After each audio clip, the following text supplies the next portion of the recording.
All right, everyone. Welcome back to all my listeners. This is season 15, episode 9. Today is Wednesday, July 2nd, 2025. My name is Sonal Patel, and this is the Paint the Medical Picture podcast series.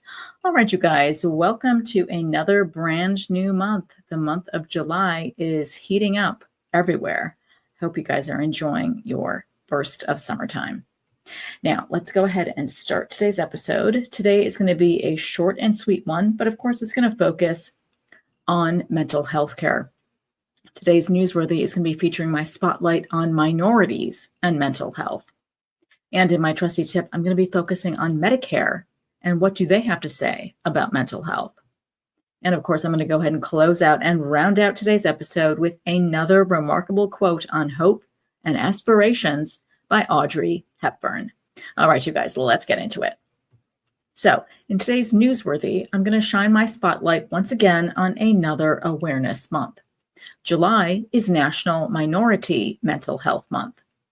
This month aims to raise awareness about the unique mental health challenges faced by minority communities, such as Black, Indigenous, and people of color, or BIPOC. It also promotes access to mental health care and reduces stigma surrounding mental illness within these communities. Mental Health America features BIPOC Mental Health Month. Again, BIPOC is short for Black, Indigenous, and people of color, BIPOC. So, Mental Health America features BIPOC Mental Health Month as their main feature this entire month of July on their website. And of course, I'm going to be placing their website link in my show notes. Now, let's learn more about breaking down mental health stigma in BIPOC communities. Now, there are factors that may contribute to negative beliefs about mental health within different BIPOC communities. So I'm going to go over and break it down based on what Mental Health America states on their website. Now, communities of Black or African American descent, what do they say? Now, in this community, seeking mental health care can be seen as a sign of spiritual or moral weakness. Some people may think that if their ancestors survived slavery and segregation, their mental health struggles seem insignificant in comparison.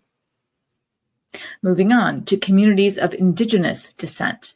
What are their thoughts? Communities of Indigenous descent may fear being perceived as weak if they are experiencing mental health challenges. Because of their close family ties and collectivist worldview, they may worry that seeking help could bring shame to their family and impact their family status within the community. Moving on, what do communities of Latin or Hispanic descent think? Now, in this community, people may tend to be more private, keeping them from discussing mental health concerns with others. Many people in the Latin and Hispanic communities are familiar with phrases such as "don't air your dirty laundry in public." Because of their religious affiliations, some people may also believe that demons or sinful behavior are the cause of mental health conditions. Let's move on to where I belong, in communities of Asian American or Pacific Islander descent. What are some of their thoughts? The pressure of the model minority myth can contribute to stigma for communities of Asian American Pacific Islander descent. People from this community may believe that they need to live up to expectations of achievement and success, and that experiencing mental health challenges would deem them incapable of doing so.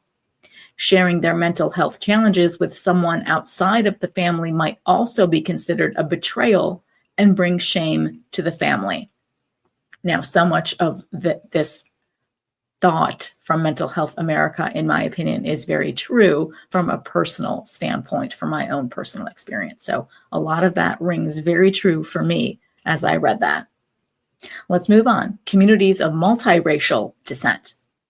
Multiracial individuals may have to navigate different types of stigma from the multiple ethnic communities that they're a part of. They may also experience alienation from communities they are part of if they are not perceived as enough of a given race or ethnicity. There's just not enough of one or the other. This isolation may make it more difficult to speak up about mental health challenges. And finally, what do communities of Arab and Middle Eastern descent think? Now, in this community, mental health challenges can be considered a personal failure. People from communities of Arab and Middle Eastern descent may fear being labeled as someone with a mental health condition because it could potentially alienate them from their friends and their families. They may also be influenced by religious beliefs that a mental health condition is a form of spiritual punishment. So, how can we normalize conversations about mental health in your communities? These exact communities that I just went over.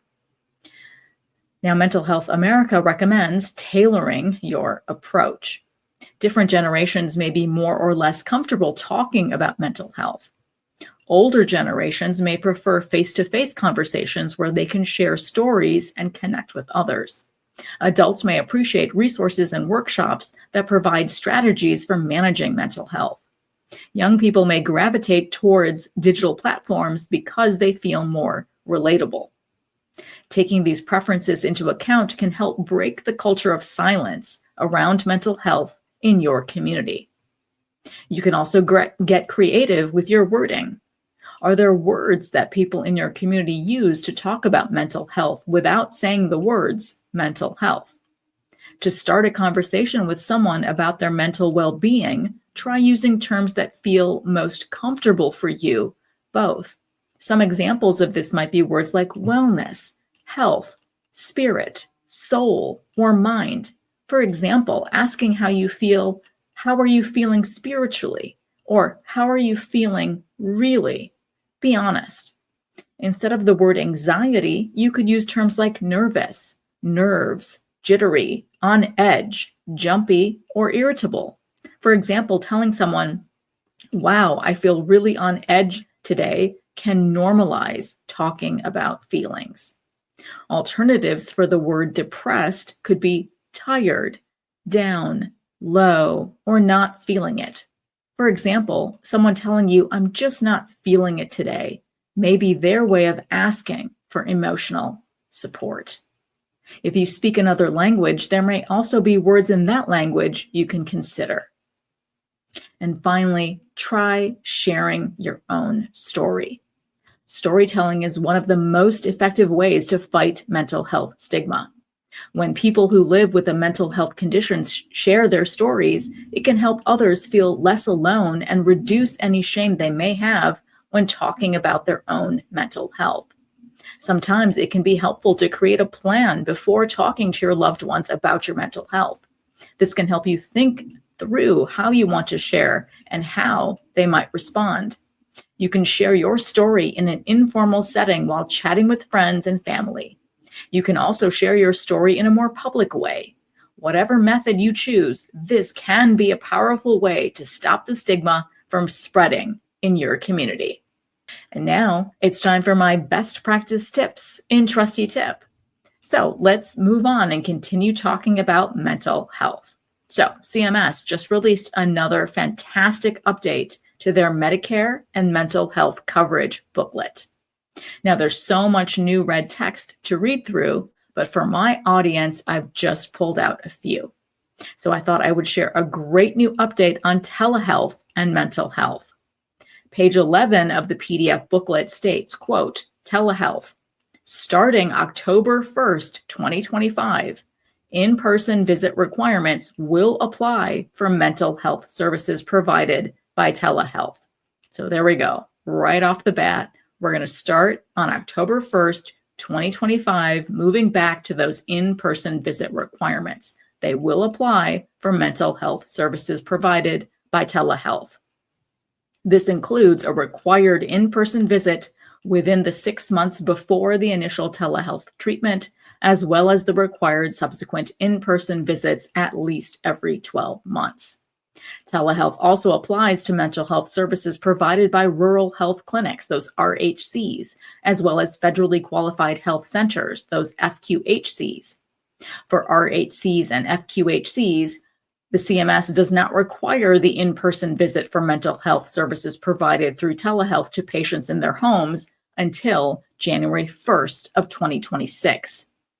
They will continue to allow direct supervision to permit the immediate availability of the supervising practitioner through real-time audio and visual interactive telecommunications through December 31st, 2025, end quote. So I thought that was fantastic for my audience. That is hot off the press, brand new.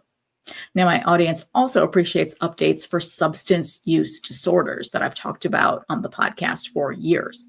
So there's a big brand new update on page 31 of the PDF booklet that states, quote, opioid treatment programs, those OTPs, those covered services for opioid treatment programs now include audio, video, telehealth.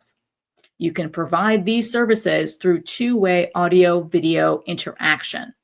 Substance use counseling and individual and group therapy services included in the bundled payment. The add-on code for additional counseling and therapy.